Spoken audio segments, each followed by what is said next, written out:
that are resentful towards her.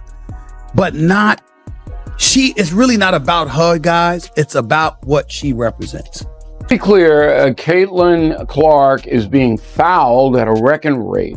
Some of them are brutal fouls, and a lot of the refs are looking the other way. Fortunately, it's creating a textbook hostile work environment for Caitlin Clark.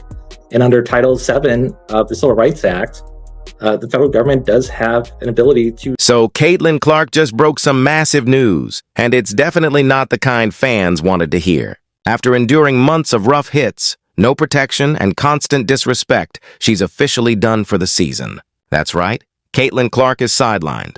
The WNBA's brightest star is stepping away, not because she's soft, but because the league treated her like she didn't even count. Despite all that success that she's immediately had, the league has basically looked the other way as she's been targeted on a weekly basis. Caitlin Clark burst onto the scene like a storm.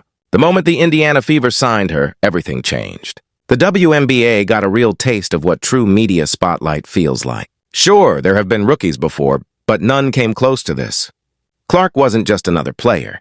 She instantly became the league's headline attraction, its golden ticket, its moneymaker. Simply put, Caitlin Clark was the moment. Because she's brilliant, right? That's why she's wreaking havoc.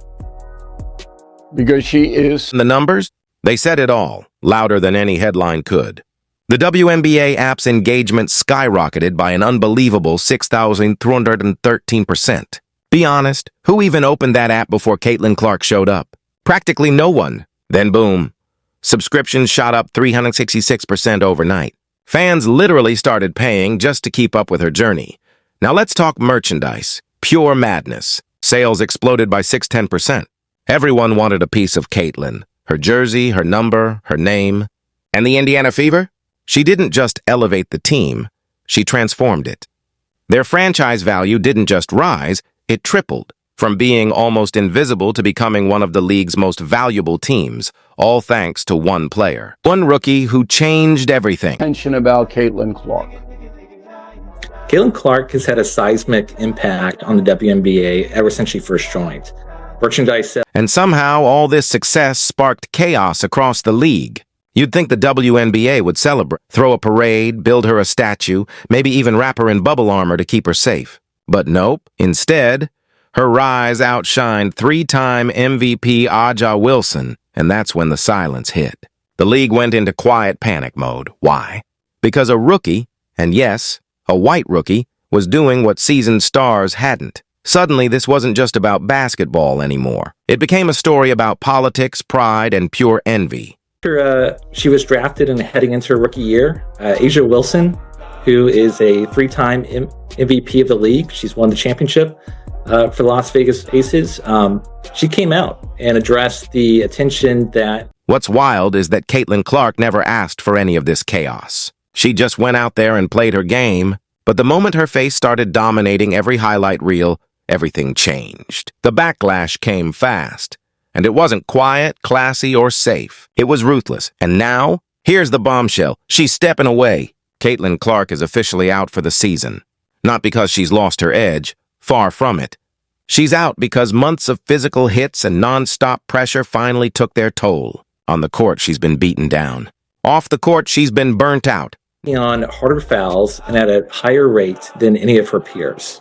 So it turns out that in her rookie season, she absorbed 17% of all flagrant fouls or hard fouls. Let's get back to the numbers, because if the drama felt personal, the stats made it impossible to deny. Caitlin Clark absorbed 17% of all flagrant and hard fouls across the entire WNBA this season. Let that sink in. One player, just one, took nearly a fifth of the league's toughest hits. That's not just wild, it's unreal. And here's the kicker. That's more than double what the next closest player faced. Double. At that point, it's not competition. It's a target on her back. Her blood when people try and say that it's not about race.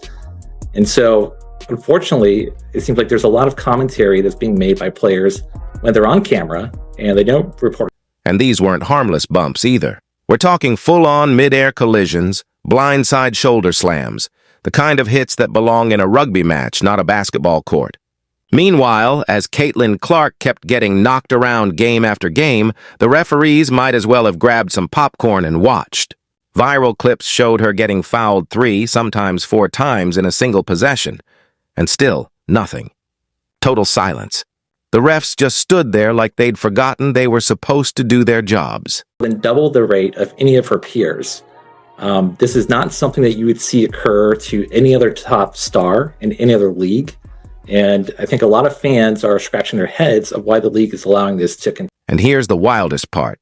Not a single player faced suspension for any of it. Not one. Didn't matter how obvious the foul was, how many slow-motion replays blew up online, or how loudly fans demanded justice. Nothing.